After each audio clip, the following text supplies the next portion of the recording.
the Hawks. So let's take a look at that game from last night. There you can see him, DeMar DeRozan. We're going to pick this one up in the first quarter because it was all DeMar all the way. DeMar DeRozan is just putting everybody on notice. I said first team All-NBA for the first time in his career. He's trying to go after that MVP.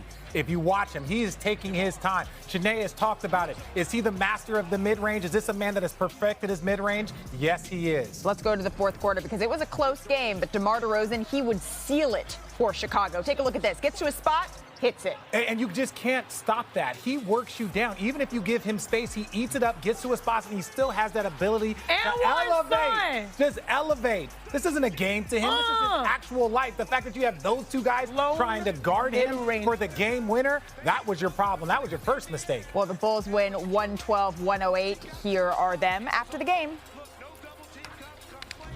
Can you just walk me through that last sequence? I knew they was coming on a double. You know, I just said I was going to make a quick move, get to my shot. Did you ever miss in your life the mid-range shot? 19 out of 20 you made. DeRozan fires for the lead. Constance finest does it again. That's a beat, baby. Big shot. When DeMar gets to his spots and feels like he's in rhythm, you know, he's going to take those shots. But, you know, what he's done, however many games it's been now, and really just the whole year, he's just been remarkable. I mean, he's been incredible. Smooth criminal. Smooth criminal. D-Roll, man, one hell of a player. That basket is looking the size of Lake Michigan right now for him. All right, so take a look at DeMar's odds to win MVP this season. He was 250-1 when the season started, but after this streak, DeRozan is now at just 16-1 odds to win the award. That's according to Caesars Sportsbook. So let's welcome in Kendrick Perkins. And Big Perk, I know I've given you a hard time about how often you change your pick for MVP, but I've been thinking there have been so many players who've sort of played their way in and out of this conversation that I hate to say it, but I'm going to. You may be right. The changing may be warranted. So I ask you, Kendrick, where does DeMar DeRozan fall in the MVP conversation today? You know what? He is 1A and Joel Embiid is 1B. I get a slight edge to DeMar. You know why? Because not only are they on, I believe, a 6-game winning streak, but it's not what he's doing, it's how he's doing it.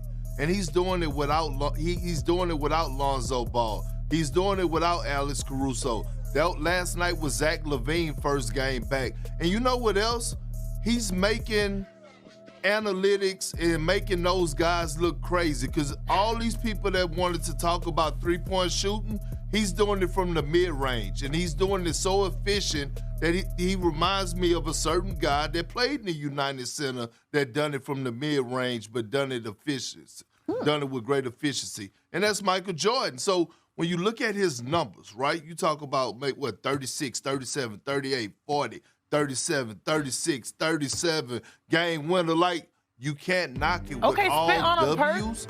You got to put them at the top. There you go. Well, what do you think, Richard? No, look, to add to what Perk's saying, it's how he's doing it. Don't forget, the Jokic MVP, really the sealer, there were two things. One, he played in every single game last year. And the second one for Jokic was that he did it once Jamal Murray went down. When Jamal Murray went down, everyone thought this team was going to, struggle to get into the postseason. Not only did he elevate his game, he elevated everyone's game around him. And those were some of the big deciding factors for Jokic getting that MVP. And now DeMar is doing that. To your point, there's no Lonzo Ball. There is no Alex Caruso. So all of these things, and then DeMar's like, you know what? I've been playing at an A level. Let me go to an A++ level. He is playing the best basketball of his entire career from start to finish of a game. And I don't know if there's a player right now that has been more important to their singular team success than DeMar DeRozan. We love great grades over here. A+, A++++. He absolutely deserves that, passing with fine colors.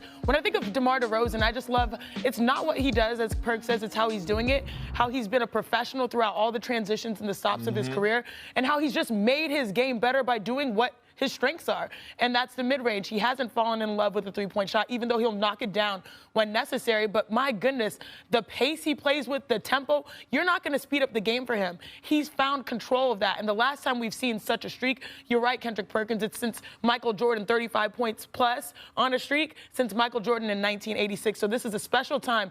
And when it comes to the MVP conversation, I love that 1A, 1B, because I do think... Of course you do. Yeah, I know, it's more than one answer. But of course, I believe, leading into All-Star break, it's been Joel Embiid. But Joel Embiid, he had those numbers. We talked about since Christmas Day, he's been putting up, like, you know, he never got dipped below 30 except once. This is DeMar DeRozan's time, and I'm really excited for today and moving forward to see what the answer, pun intended, when it comes to Philly star. Well, you know you're balling when even your competitors are having to compliment you. So take a look at this. Other stars are noticing what DeMar DeRozan is doing. John Morant tweeted, "He's like that for real." And Donovan Mitchell tweeted, "Sheesh, DeMar." And then James Harden